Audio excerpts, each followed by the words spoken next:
What is up, everyone? Welcome back to another episode of the Babbles Nonsense podcast. Today, we have a brand new episode. It is not a Take Me Back Tuesday episode, but I do appreciate y'all all for showing those older episodes some love so that I could take a little break from podcasting for a couple of weeks. But Miss Ivy is back today. She is back from her summer vacation with her family to San Salvador. So we talk about everything from her first spray tan experience, getting there, the little drama they had with the airport due to the hurricanes prior to going to the trip, and then what they did and loved the most while they were there. So we talk about all of her travels and a lot of girly pop things. So yeah, we're just going to dive on in.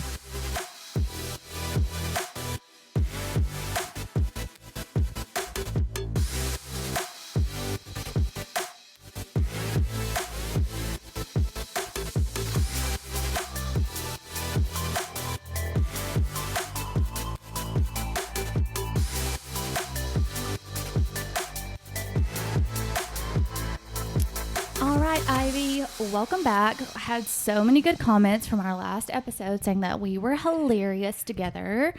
So yeah, I've just made an ultimate decision that you're just going to start co-hosting the podcast with me. As long as it can be my second job and we can make millions. That's a lot of pressure. We're not making millions over here. I hate to tell you.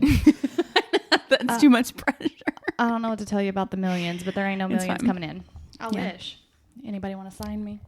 No, I wanted you to come back because you came back from your trip to El Salvador, which we realized at the last podcast that I'm geographically challenged and it's not in Mexico and it's in Central America. God. So how was your trip to Central America? It was amazing. And I have already been on booking.com, like planning our next one. Like, absolutely cannot wait to go again. Like, I want to go twice a year. I don't know. That'll be fun. So what all did you get to experience? So actually, we need to back up because your traveling was a little rough there at the beginning. Yes. So let's talk about your travel that you experienced. I guess this happens to people that travel all the time, but like we obviously, like when you realize you don't travel and then when you finally I'm not do, a big traveler. Yeah. Oh my God. I think I almost like literally had a CV event. Like I almost literally croaked. For the lay people, what's a CV event? Oh, a cardiovascular event. Like I literally almost died from stress. 8 hours before our flights were going to leave. Sorry for the loud mouth smacking. Sorry, it was a little dramatic. Literally 8 hours before our flights were going to leave. I got a text message from the flight, what do you call it? Like the flight people. Oh my God. The company. What airline were you? The airline. What airline was it? Should I put them on blast? Yes. I guess it doesn't matter because it was because of the hurricane. So it was United. But they're also just a terrible airline. I'm sorry. Are they really? Yes. We had no problem. Well, I shouldn't say that. I would prefer to fly Delta or Southwest versus United or American. And there's a lot of people online that say the same thing because a lot of times, and I'm not saying that this wasn't a legit excuse because there was a hurricane, but a lot of times people's flights will get canceled for no reason. Oh my God. Or delayed or whatever. Just for nothing. Yeah, because the influencers I follow will like literally be putting American Airlines and United on fucking blast, tagging them in everything, being like, y'all are the worst airlines. I don't know. I don't fly a lot. I fly with friends that do travel a lot, and they also would prefer Delta or Southwest. Oh God. Okay. Yeah. I don't know. What I can say is after the most stressful event ever in the history of the universe, like fast forwarding to, they, what do you call it? Made it right. And well, let's go back because we got to tell people what the stressful event was. Oh, okay. Yeah. People are like, what is stressful? What are you talking about? Context for the people that weren't there. I know the story. Yeah. It's hard for me to get all my marbles in one basket. Yeah. Or whatever. Anyways, okay. So literally like 8 hours before we leave or something, I get a text message and it was like, your flight has been canceled. Like nothing else. Not we have rebooked you. Not. And you're like, is this a scam? Like, and it totally wasn't because it was on like the legit, like, hey, check in for your flight, get ready, blah, blah, blah. Yeah. Like it was legitimate. And no, it wasn't like, hey, we've rebooked you or, not hi, bye, thank you, ma'am. No, it was like just your flights have been canceled. And so I like almost shit my britches and literally, and then of course like everyone ever's flights were being canceled, so the hotline or whatever was like like I sat on the phone trying to talk to somebody for literally an hour and a half. I swear to God. And I was like, I was about to have a stroke. Yeah. Mm-hmm. I was having stroke-like symptoms. Like, I've never in my life been so stressed. So all four of us were on one thing, I guess. Like, so they just outright cancel your shit. Okay. They outright damn cancel it. They're not trying to rebook 4 tickets. My mom's was on a separate ticket. So, So pause for a second. I think that's what a lot of people talk about, is that they just cancel you and they don't rebook you. Correct. Where I think, and I could be wrong, because again, I'm not a big traveler and I've never had, knock on wood, a flight canceled. But I think other airlines do say, but we plan to have this flight rescheduled for this time tomorrow or something. Oh. I don't know. I could be wrong. It is a cluster fuck, let me tell you. So thankfully I was able to buy my mom's ticket. It was super awesome. Felt like fucking daddy Warbucks or whatever, like fucking mommy Warbucks. Okay. Yeah. It was super awesome. So the cool thing was they were rebooking my mom's flight. Okay. But not 4 of ours. So they were just like, fuck y'all, all y'all. So they were only booking like individual flyers? Yes, because I guess it was easier. So I kept getting these texts and it was super confusing because it was all on the same thread, because it was all under my, I guess, credit card. Yeah. So oh my God, literally, I swear to God, I'm having like a conversion disorder right now talking about it. So there was one point during this whole fiasco, if you will, where my mom, I was like, just please, I was texting her and I was like, you just need to please get on the phone with United and confirm your flight, because she was like, at first, like, I'm not doing that, blah, blah, blah.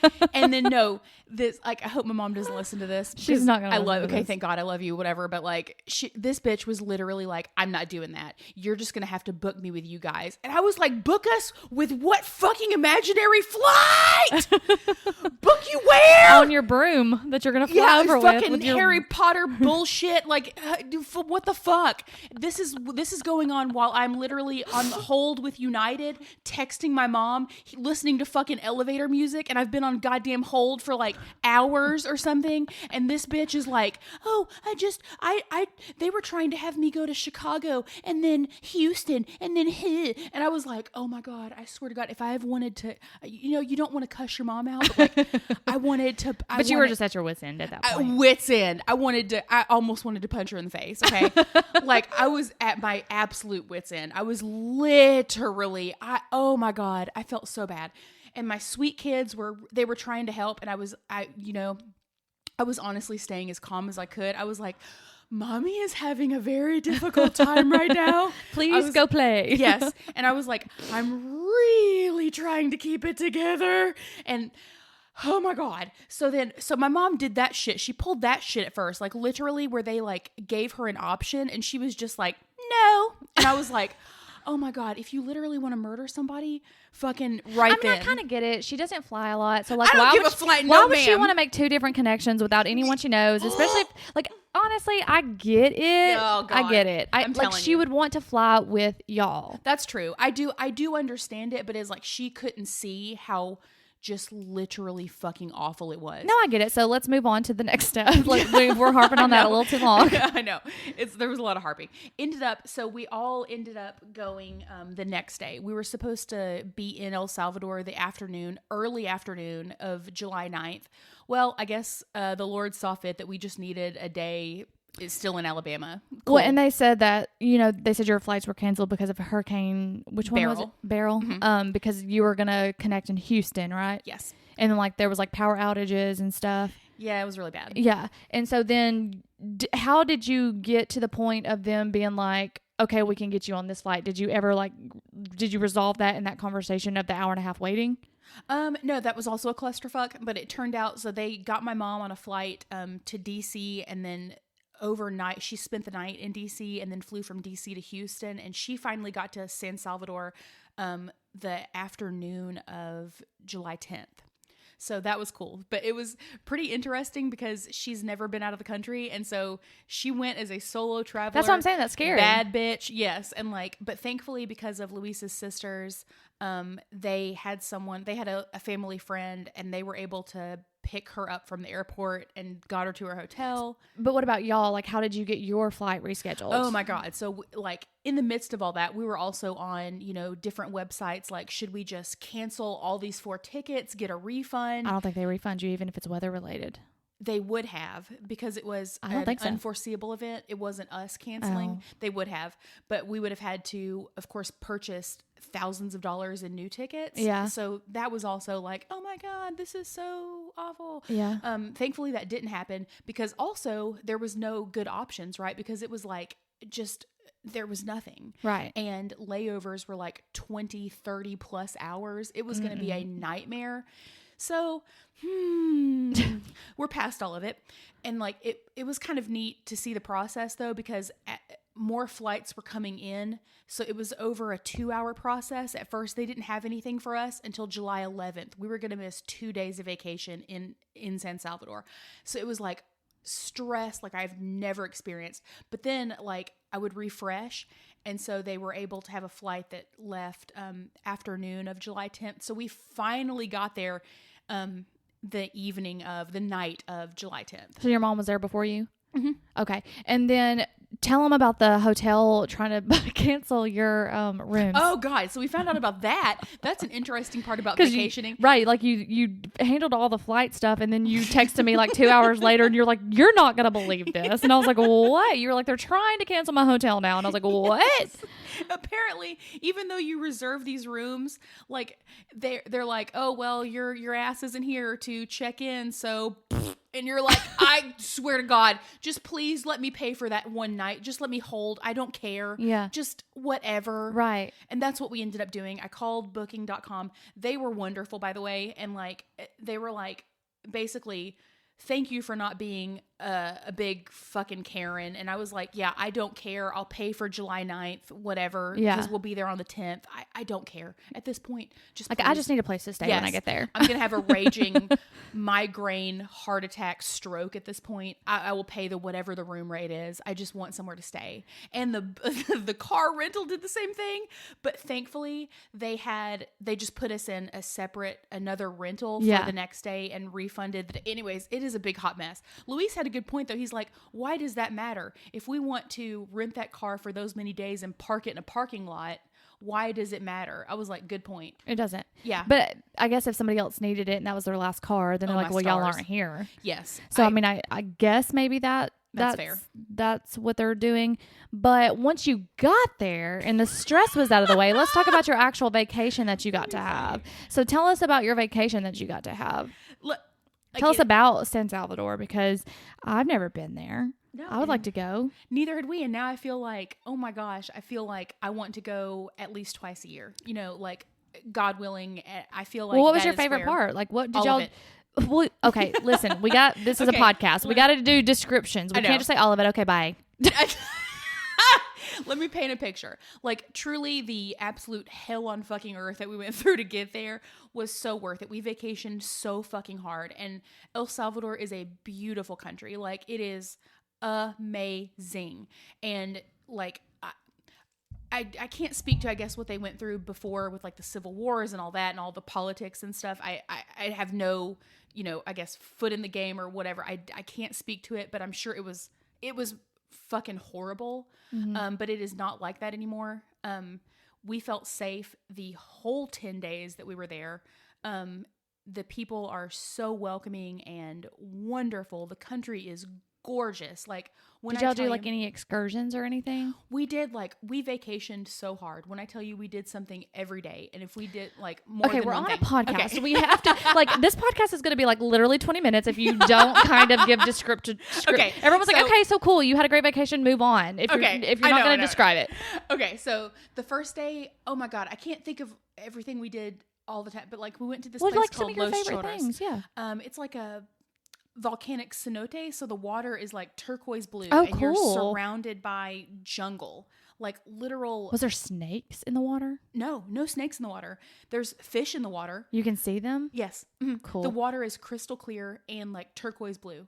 and freezing. But it's so hot there that you're like, don't mind. And there's like waterfalls, like tiny waterfalls that come off the side of it and like natural rock. And there's 3 different levels to it. The bottom is like a man-made like kids pool area, but the water is from that cenote or something. Yeah. And the very top is like the Instagrammable, beautiful, amazing waterfalls. Did y'all go to the steps. top? And so like, is this volcano that it's like the volcano that it's around or in or whatever, is it active? Like, could it erupt at any point? Like, that's the thing. If I'm on the vacations, that's the kind of things I'm thinking about. I'm like, should we be by this? When's the last time it erupted? How hot is the boiling point? Can I run fast enough to get away from this lava? No, if it erupted, we'd all die, but it would be fine because... Would it? I'm not trying to be burned alive. Have you been watching House of Dragons? No. And these dragons just be melting some folks? Doesn't look fun to me. Hopefully it's fast. No, it's not. The guy took a knife. Okay, spoiler alert. So if y'all have not seen the last episode of House of Dragons, this is a spoiler alert. Fast forward a minute. But the guy got burned by a dragon because he wasn't Targaryen, I guess, and they were trying to get a non-Targaryen to bond with this dragon, and apparently dragons only bond to Targaryens. And so he thought he had bonded with it because the dragon had kneeled down to let him on his back, and he was like, tricked you, bitch, and then lit his ass on fire. And he's sitting there burning alive, screaming. Ew. Like, and the dragon trainer also was beside him, and he got burned alive. So the dragon trainer, who is smart because he's been around dragons, then slits his throat because he's like, I'm not going to sit here and burn to death. Ah, okay. While the other guy didn't have a choice. He just laid there until he burned to death. Ew. Like sizzled from the outside in. Right. Okay. So no, maybe it would be quicker with a volcano because it would be so hot that you would just instantly die. But I would assume a dragon's breath would also be so hot. Hot like lava, yeah. Right? You would think. Also, while we're on this topic, do you think dragons are real or ever existed? What topic are we on? Dragons. Sure, I'll go for it. Do you think they're real? Yes. Like, why would they not be? I mean, if dinosaurs were real. Sure. But also, why do we not have any fossils or anything of dragons? Because they're so... Well, we'll go with it. I have no idea. I would love to have a pet dragon. No, fuck no, I would not. It's a weapon.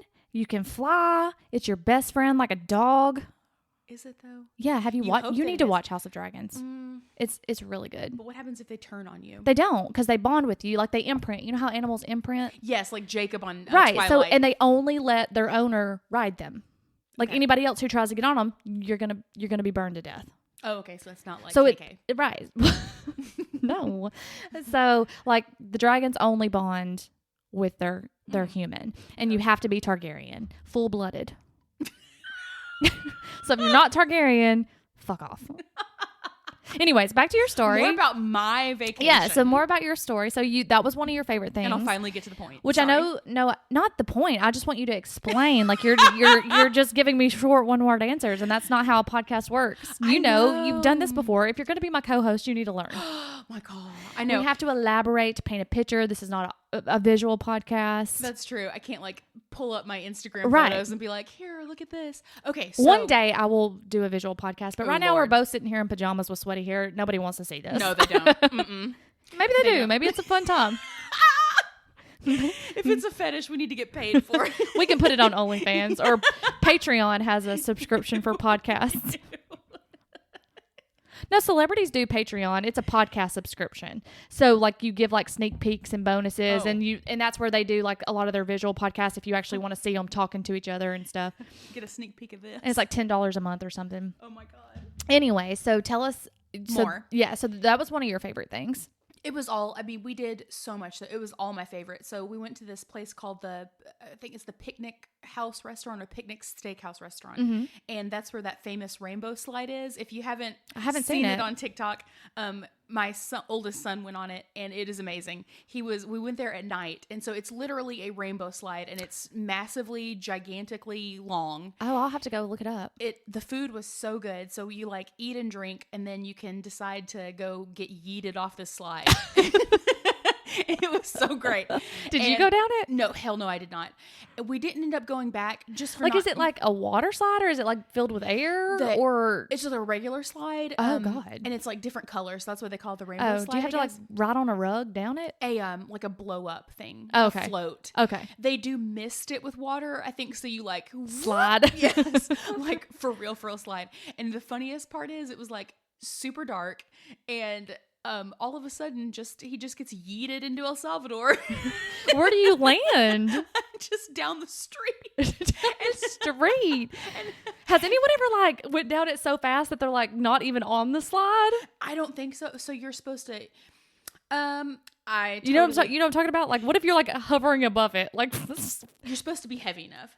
So that's also the thing. Like your youngest one probably couldn't ride it. No, you can't. Okay. They have one for younger kids. And so I knew that Sebastian was tall enough and heavy enough to go on it. You're supposed to be 12 and older, but he's as big as a 12-year-old. So we totally did that. I did not think the risk of him. Okay. Like, what if he was just a hoverboarding over the fucking slide down into the like, city? And he's sitting there going, Mom!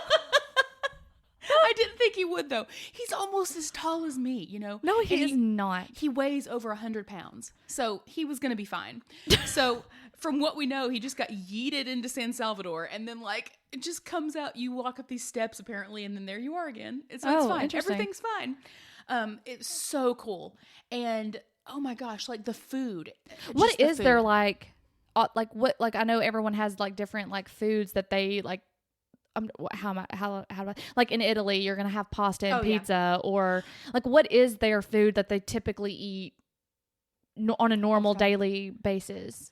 Like, I think the most popular one or whatever is pupusas. What is that? But, oh man, my description is going to suck. And I hope that I don't have to do it justice, but it's like a flour, like a masa, and you make like a cake almost. Okay. But you fill it with different fillings, like either chicharron or cheese or beans and cheese or so you can make like literally a different one every day. Literally, but the same dish. Yes. Oh, that's cool. And they're super tasty because you make the masa with like lard probably. Yeah. So it makes it super tasty. I mean, it's so good. And when I tell you top it with a salsa and like a cabbage slaw, I guess. Oh, yum. Yeah. Oh my God. Are you going to try to recreate it here at home? Man, I should, just to see if I can do it. Just to see. Well, let's talk a little bit about, because you went mostly because that's where your husband is from. Mm-hmm. So that's his native country. How was his experience? Like, how did you get to experience him going back home for the first time? Because you told me it would have been how many years since he had been home? I got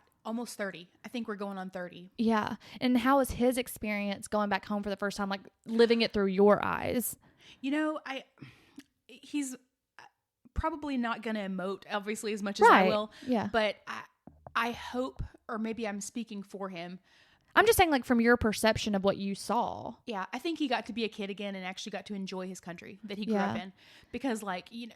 I mean, that's a very emotional, too. Like, you're going back home for the first time. Like, I mean, I know it's completely different than, like, if we lived in different states, but let's pretend I used to live in California and I'm across country and I ain't been to California in 30 years. I would assume it would feel that nostalgia. Yeah. And, you know, you would just be like, oh, my God, like, this is just... I remember it, but I don't. But like everything's changed, but it hasn't. Yes, it's that. Yeah. I can't even imagine how overwhelmed he must have been with so many emotions. Right. But he would say that we were driving around. We didn't get to drive around nearly as much because I think we also wanted to see and do everything. Right. But he would be pointing out different landmarks and like just this main strip that used to be like mostly barren, I think, where you could see the mountains and the volcanoes, but like there were nearly not as many businesses. Well, I mean, it's kind of like people driving around now. Like if you're driving around town, like when my mom came down the other day, and she hasn't been to Huntsville since it's kind of erupted in a long time, and she used to bring us down here in high school, and like we would go shopping. So like where Madison Square Mall used to be, like I took her, we went to Dave & Buster's for my niece, and I was like, Mom, can you believe all of this used to be the mall you took us to? And she was just like, oh my God. Yeah. She was just like, this is insane. Because she hasn't seen it. I think the last time she had been down here was several years ago when it just had the camp and Topgolf. Oh, wow. Like nothing else was, and then the climbing place. Oh, yeah. And none of the, like, Trader Joe's wasn't there. Dave and Buster's wasn't there. None of those restaurants were there. The parking garages weren't there. The hotels weren't there. Jeez. So she hasn't seen it since it was like 3 buildings there. Like, she saw it when it was torn down and everything, but like, you just don't know how massive it is until you go in and you're like, all these buildings fit where this mall was. So I would assume it would be similar, but obviously on a higher scale for him. Yeah. Because like, this is obviously childhood memories and stuff, and he can take y'all around and be like, this is where I used to do this, and this is where I used to do that. And that's really cool. It was really special. It was neat to hear, and kind of very sad, I think, to hear about, like, he didn't get to be a kid like we're used to. I can't even imagine. When you say he wasn't able to be a kid, what do you mean? From what I can gather and what I'm maybe feeling for him, it was just very different because, like, I forget how old he was roughly when the Civil War started, but he was thankfully protected from it because of baseball, and he would go play baseball and then go straight home. Okay. Baseball and straight home. And when did he move to the United States? The States was, I want to say, let's say 2000. How old was he? Oh, God.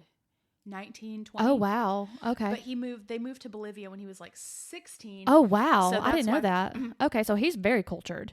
Yes. Oh, cool. He's been here for a very long time. That's really, and it's cool that he could translate for y'all as well. So like, you had your own built-in translator. So he wore his ass out. Yeah. But then you didn't have to, like, well, I mean, I'm sure it's not often that he gets to speak his native language at home because obviously, like, I'm sure you understand it, but you can't speak it back. My understanding is limited. Hey, I did feel really good about myself though. My mom and I went to like this national craft market that Luis found for us. Oh my God, when I tell you, it's like a plethora of all these different booths and like every treasure that you could possibly think. Yeah. That's where I got your bag. Yeah. Like every knickknack, painting, carved, everything possible. That's beautiful, cool. Perfect. Was everything really bright colored, like the bag you got? Mostly. Like everything there is very bright colors and stuff like that? A lot, yes. Okay. And he got, it was really neat. He like picked me out this dress that's like traditional front there, and like an outfit where it's like a blouse and these like pants. I did not know their artwork. Yes, it's mostly very bright colored. And I've got some hanging on the adjacent gallery wall now. Oh, okay. So we have kind did of you like ship it back? How did you get it back? How did you get the art back? Shipped it back in my suitcase. Wait, in your suitcase? So it wasn't like large art. Okay. It's smaller pieces. Okay. Okay. Well, we skipped a whole step of your trip. So we mentioned you were getting a spray tan and your nails done before you went. Oh, yeah. And that was your first spray tan. Oh, my God. So let's talk about your first spray tan experience. Oh, yes. We'll go all the way back. All the way back. Because now I'm addicted, by the way. Glow & Co. Now has 2 more appointments for my pasty ass to have a spray tan. Girl, it'll make a girl feel like a whole new woman. $1 million. Well, because like I am very pale as well, and I used to tan all the time, and I'm looking back and I wish I wouldn't have. I wish somebody would have been like, no, but again, when I was in high school, self-tanners were very orange. But now, like, I'll either self-tan or I'll spray tan. And, like, so I had gotten that spray tan, and then you went and got your spray tan. And when mine started wearing off, I was like, oh, like, I had pasty. So I've literally put on self-tanner twice since then because I was like, I think I like myself better with a tan. Yeah. My whole mood was different. The whole vibe was different. So give us the whole experience for your first spray tan, like start to finish. How did, well, if anybody who doesn't know, Glow & Co. has been on the podcast twice. She was at my very first episode, Caitlin, talking about her business. So you can go all the way back to episode 1 if you're interested and you're in Huntsville for a mobile spray tan. They've expanded their business so much, which I need to get Caitlin back on here just to even talk about the expansion of her business. But she's a mobile spray tan artist here in town. She's got like, 3 or 4 colleagues with her now that do spray tans that can cover larger areas. So they come to your house. So how was that experience for you when they came to your house? Amazing. It was such a special experience. Like, they make you feel so comfortable from start to finish. I mean, it's so great that they come to your house. Right. Honestly. Well, because I think people in general, being a female, like even if it's your first spray tan or maybe it's your 50th, if women have insecurities and you're sitting here like, I don't want to get undressed in front of somebody, and then you're already in an unfamiliar environment. So it just adds that additional comfort layer, I feel like because you're comfortable in your own home. Yes. And so you're not as uncomfortable being naked in a strange place. Correct. Yes. And it's like, I like that she prepared me. You had already prepared me. Yeah. She literally went over everything above and beyond and did make me feel very comfortable. She was like, basically, I've seen it all. You get into whatever you are comfortable being sprayed in. Yeah. And she made me feel so comfortable throughout the whole process. Right. And they set up wherever they can, it's so wonderful. Yeah. And like, I don't know, it's just great. And you do feel like, oh my God, whole new personality. And yours looked really good. It was just like that perfect little glow. Oh, let me tell you. And I asked her, I was like, I kind of want to be obnoxiously, like, I want to be like ridiculously dark.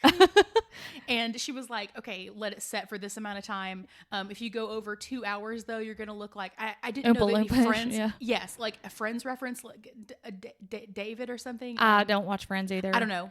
Well, so honestly, if you leave it on too long, you're going to look like, and what she means by that is a bodybuilder. You know, when they do their competitions. Ew, and they look like like a bronze statue. Okay. If you leave it on too long or you do a little bit too dark, that's what you're going to look like. And we don't want that. We don't want that. No, we don't. No, we need it to look natural. Yeah. It felt so good. It did look, because it was the first time I'd been tan, I guess, Yeah. too. So it was shocking. Yeah, it's very shocking. And then, of course, like, you get nervous because, like, you were sending me pictures of your neck and you're like, oh my God. Like, you're like, what is this? Is this going to streak my neck? And I was like, no, that's just where they build up. It builds up, and when you rinse it off, it's going to be fine. She even prepared me for that, but seeing it in my necklace lines, I was like, oh my God. Well, I mean, anybody can prepare you for anything, but then once it happens, you're like, ugh. I was like, oh my God. And then, of course, you went and got your claws on. So I did. Talk about your claw experience.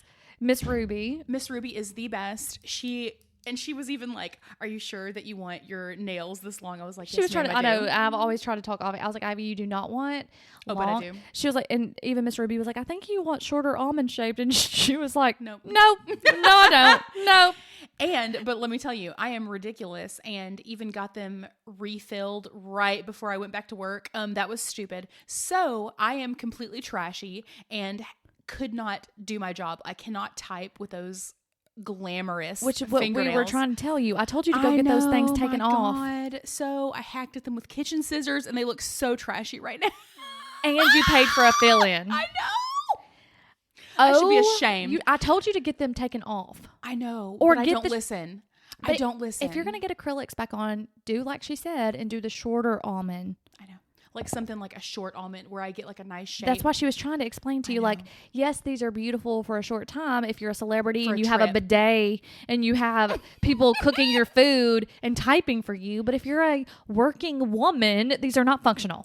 True. And they're wonderful for vacation. Absolutely. I should No, they're not. Have you couldn't have even texted me a single word that made sense. Don't worry about it. I could use the talk text. Yeah, which still didn't make sense. Well, let me just explain to y'all. Texting Ivy is like, if any of my friends are listening, I know I'm the worst texter. Like when it comes to misspelling things, because I just don't care and I don't try to correct it. But this bitch. But you expect people to. Anyways, continue. This bitch will do 5 run-on sentences all together, no commas, no periods, no nothing. And I'm sitting here reading it, trying my best to make the sense of it. And I was like, Ivy, I just really don't know what you're trying to say. She don't care. She ain't trying to explain it. She ain't trying to repeat it. She's just like, yeah, me either. I don't know. Take it or leave it. Oh, we were having a conversation. I don't know what you want me to do. Anyways, back to your vacation. Is there anything else that you left out that we needed to cover? Man, I don't like between the scenery, the people, the food, the whole How did your experience. kids do on their first that was their first flight altogether, right? Yes, and ever. it was international. Yes. They did. Honestly, did they enjoy it? Like, was yes. it fun for them? Like, oh my gosh, like okay, they had an amazing time. And they honestly did so great. I mean, truly they're 10 and 6. You know, Luca just turned 7 right after we came back. They did amazingly. And good. It felt really good to be able to give them that experience. I mean, we just did it. Are y'all going to try to like yearly do a big vacation now, like different countries as a family? You know, I hope so, but honestly, I want to go back to El Salvador twice a year. No, and twice a year. Yes. I mean, I get that, but also like you want to give experience to other countries as well. Maybe. Right now, I want to do El Salvador, you know, and then like spend more time there so that way we can go to the surrounding countries. Mm-hmm. Like Guatemala, I think my dad wanted to go, but we just did not pack it in. And the time, yeah. Yes, because it's like I think you need to plan on probably a 2 weeks? 2 days. So one to get there, spend all day, spend the night, and then come back the next day because it's like a 4. So you really should do like a 14-day trip to get like everything that you want to get in. Absolutely. And the travel time and everything, which honestly isn't that bad. I think it was just your layover that was long. Yeah, and even really not too bad. It was only like 4 hours in Houston, so it wasn't too bad. God, like 4 hours, I would die.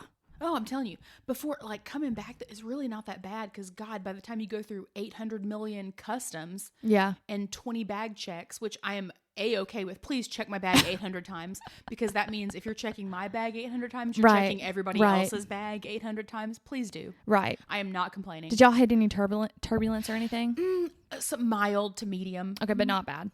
Nope. Good. It was wonderful. And going to, so we got bumped up to premium economy. Oh, cool. To the international flight, and Luca took his headphones off one time. So basically we had we got the fancy plane, I think, and it made it all worth it because they had TVs on the back of every seat with more leg room. Oh my God. Luca took his little headphones off and he was like, we're so spoiled right now. It's so funny, like when you do see things through a kid's eyes, like how they think differently. Like when like my niece came down the other day and she just turned 12 in April, but like just seeing her like when we were like out and we were school shopping and things like, and just seeing things through their eyes is just so eye-opening to you to be like, wow, you really are so innocent. Like you really have no clue what this world is about yet. And you can just tell by like talking to them, you know? And when you say it like that, like we have to preserve that, you know, they shouldn't like be bitter and angry. No, it's for real because like I had to grow up very fast and very young. Like I was taking care of myself by the age of 10. Like I know I was doing laundry, I was cooking myself lunch and stuff because my mom had to work like multiple jobs. Like that's just what it was. So I just had to grow up really early. It's probably a good thing. You know, in some ways though, that's a good thing. I mean, I think I was very mature for my age and I always had older friends, but like but now being the age I am now, I feel like I've lived 100 lives and I'm like, I'm old and I just want to sit on the couch. And everybody's like, oh my God, why don't you stay up till midnight or something? I'm like, I can't. I got to get up at 5 a.m. like a grandpa. I mean, you know, that's okay though. Speaking of your grandpa, no! we talked about him last episode and you were telling me some sweet stuff that's going to happen tomorrow, which this episode won't be out till after it'll air after your little special surprise for your mom, so we're not giving any spoilers away. So do you want to talk about it? Because thankfully she doesn't listen after I just bash the shit she out might of her. We don't know. Mom, we love you. Mom, I love you. I'm sorry for saying I wanted to punch you in the but face, last episode we talked about how you had recently lost your grandpa, and I had mentioned that I asked him to be my boyfriend and he told me no. And so it was funny, I was going through my phone this past week just like clearing out some photos and stuff, and I found a picture of me and her grandpa that we took a photo at her house, and I sent it to her and she was like, oh my God, when did you take this? I said, when I asked him to be my boyfriend, and he told me no. I was like, I wasn't lying, little precious soul. He straight up, I was like, I can't even get the geezers to love me. The most wonderful man on the planet declined you. Exactly. I'm just saying, like, if I can't get the old ones and the decrepit ones who know they're about to pass, they're decrepit. They're old. I didn't mean it in a negative way.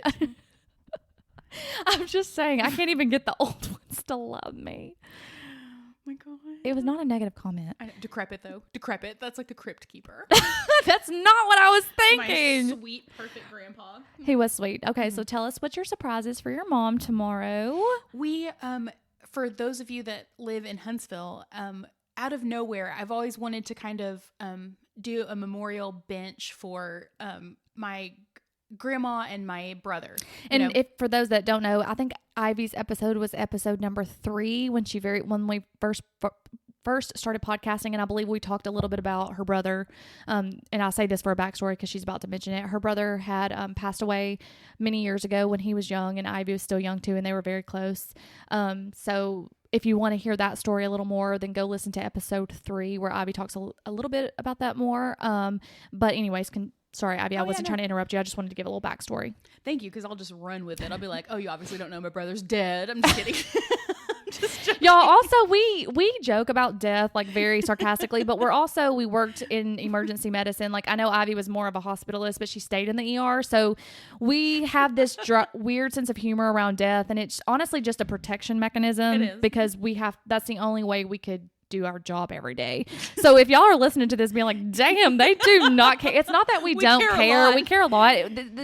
Laughing and crying are so close together that if I'm not laughing, I'm probably going to be crying. So if our sense of humor seems very odd, just though It is. it is, and that's usually a healthcare worker. Yeah. If you have a healthcare worker in your family, you know exactly what I'm talking about. We joke about death like it's just nothing. Yeah. Because I think like it truly, I promise you, it means that we care probably a little too much, because if we didn't joke and have a twisted, different sense of humor, we would just cry all the time and internalize all of this. Right. And we wouldn't be able to be nurse practitioners Right. in the fields that we are. We would be just rocking on our couch or something. Agreed. So you were saying that you, there's a memorial, you've been wanting to do a memorial bench. yes. And like the more that I like, do my hot girl walks on the Greenway and I see these benches or we'll go downtown, Huntsville. And I was like, oh my gosh, let me like ask about the process. It was super easy to dig into it. So I got in touch with, her name is Nicole Southers, and she is in charge of Operation Green Team here in Huntsville. And the process is really streamlined. To purchase an entire bench is a little bit, zesty of a price, which perfect. If you're able to do it, Go more for power it. to you. Yeah. Yes, absolutely. Do what you can just for the correct. memories. And I'm sure in any city, like you could probably just Google like how to purchase a memorial bench for family or something like that, even if you're not in Huntsville. Correct. I'm sure anywhere. And like, I would say start with like, I think I called City Hall first. Okay. And they directed me to where I need to go, and it was super seamless. Yeah. And they have the option, because they've like installed tons of benches around the city. There is an option to donate. Should I say the amount? I don't care. Yeah. Okay. Maybe because people can be prepared for it and be like, Yeah. hey, maybe I want to do I mean, this it's for my whatever you're loved one. comfortable with. If you're Yeah. comfortable sharing, then It's really neat, because so we donated $500 to Operation Green Team. That's the amount that you donate to do a plaque for your family members. And you can, I don't know how many names you can squeeze on it. yeah. But we have a nice. Did they tell you hefty like list. a size of the plaque? Did they say it's like this many inches by this many inches? They didn't. Okay. I wonder if they're all standard. I don't know. Maybe the font gets smaller the more names Yeah, you try probably. to rack up. How many people did you put on the plaque? 3. Okay. We have too many. Okay. And where's yours going to be located in Huntsville? It is so cool. We got like prime real estate. Do they tell you? Like, did they give you an option? They do. So Okay. there's maps of all the places that they have these benches installed, and the ones that are available, they tell you. Okay. And so I picked the one that's like right by the big duck pond and by the art museum. Uh-huh. And I was like, oh my God, this is so perfect. So they've installed the plaque on it. And Have you says- seen it? Not in person. Okay. But she took a picture of it, and the whole process too, like she was so communicative, and like they send you the like the proof of the plaque before they even send it to get done, Yeah. or whatever. And then she sent me the final pictures of the plaque installed, and she was even as detailed as, are you sure that you want this bench because there's paint dings and dents? And I was like, even better, I don't care about Yeah. some cosmetic defects. Like, that's perfectly fine. Yeah. Now, do you have to pay more for like downtown benches versus like, oh, wow. No, you Interesting. don't. Because I figured you would. No. Because more people are downtown seeing it. Yeah. Oh, so you're going to do what tomorrow? So tomorrow, my mom has no idea that we've done this. And like, it feels super cool because it says in loving memory of Neil, Sue, and Aaron Heffelfinger. And I joke with my dad that we're just racking up the deaths around here. The Heffelfinger Sadness, Death, and Grief Club. Oh my God. Sorry. So my dad and I, we went in and split this and did this behind my mom's back, which is pretty cool. And so it's for both of my grandparents and my brother. And so tomorrow, all my mom knows is that we want to take her out for lunch at Pane Vino and go feed the ducks, because I also like to go to CT Garvin Feed and Seed and get like a mega bag of the duck food, because it's like, there's only so many quarters, A, that you're going to have sitting around, and B, I'm so tired of like, twisting that little thing and getting like that little pinch of duck food, Anyways, oh my God, I'm going off on a tangent. Anyways, so we're going to feed the ducks, go have lunch, and like, I'm going to take her to that bench, and like, Are you going to take her before or after lunch? I wonder.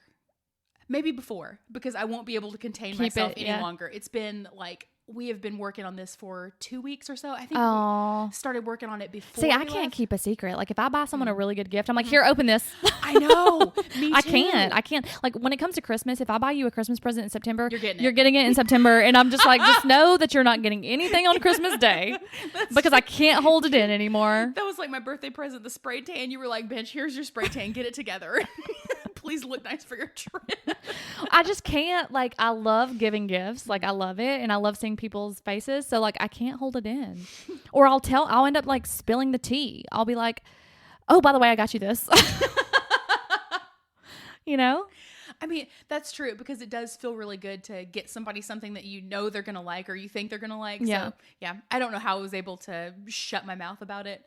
So I want her to be home even today, but we're going to be ready to show her tomorrow. Yeah, that'll be sweet. When you come back on, you'll have to tell us how it went. But next time, I think since we did kind of talk a little bit about our humor around death, I think the next episode we should talk about your palliative care experience as a nurse practitioner and just the difference and like maybe educate people a little bit more on palliative care versus hospice, just because I think it is such a taboo thing and people don't truly like, I didn't know truly what it was until like I was educated on like, oh, this is a difference in this. And, you know, I think that would be kind of a cool episode to do as well. I think that would be amazing. We need to talk about it more, like so that way it's not taboo. That way it's not a 4-letter word. So guys, if you're interested in that kind of topic, and I mean obviously our humor around it, I can't promise anything less than I don't know. Dark twisted. Twisted. Yeah, it's not just gonna be like, oh, well, death. Here's what palliative care is. And bullet points. It'll be weird, per usual. Do you have anything else you want to say before we end today's episode? Any more updates in your life? No more updates, but that's a good thing. I want to go on vacation again. I think I was meant to just be on vacation 24/7. I think we all were, bitch. What are you talking about? I know. I don't know, though. I'm probably the oddest person. Vacation stresses me out. It stresses me out. Like, thinking about it. Once I'm there, I'm fine. But I'm a very, like, creature of habit. And I actually really do like to work. And, like, so when I'm not at work, it stresses me out to not be working. And when I'm not in my routine, like the gym, my meal prep, I'm like, oh, where are we going to eat? Like, what am I going to do? Like, how many steps am I going to get? I'm weird. Jeez, I mean, we knew that. So vacations really kind of stress me out. But then, like I said, once I'm there, I'm like, okay, yeah, I need to do this more. But like getting my mind around doing it because that stress before I go is just, you know me, I spiral. It's a spiraling thing. And then once I'm there, I'm like, oh, this is fun. Why did I get so anxious about it? I didn't even bring my like steps watch because I didn't want to know. You know, I was just like, we're going to let it all go. I'm going to have a freaking blast. And that's exactly what we did. It's hard to do that sometimes, but I need to work on it a little bit more. Probably so. All right, guys. Well, thank you for listening and stay tuned for some more episodes. I hope you found this enjoyable per usual. No, I'm just kidding. Anyways, until next time, guys. Bye. Bye.